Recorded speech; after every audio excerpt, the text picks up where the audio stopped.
बातमी थेट नांदेड जिल्ह्यातील माहूर तालुक्यातून अवैध वाळू तस्करीवर प्रशासनाने मोठी कारवाई केली आहे।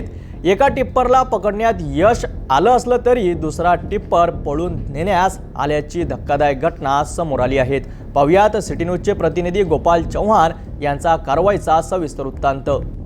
नांदेड जिल्ह्यातील माहूर तालुक्यातील पडसा गावठाणातून अवैध वाळू तस्करीचा पर्दाफाश करण्यात आला आहे।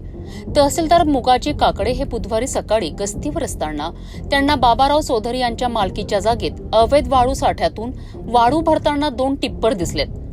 तातडीने कारवाई करत त्यांनी MS26 BE 4331 क्रमांकाचा एक टिप्पर पकडला। मात्र दुसरा टिप्पर ज्याचा क्रमांक MS40 CD 3712 होता आणि जो शेख मोईस शेख युनिस यांच्या मालकीचा होता, तो ताब्यात घेण्याचा प्रयत्न करत असताना चालकाने ग्राम महसूल अधिकारी साहेबराव गावंडे यांना धक्का मारून पळ काढला। ही संपूर्ण कारवाई सकाळी 6 वाजताच्या सुमारास करण्यात आली आहे। या कारवाईत तहसीलदार काकडे यांच्यासह ग्राम महसूल अधिकारी साहेबराव गावंडे आणि पवन यादव यांनी महत्त्वाची भूमिका बजावली आहे।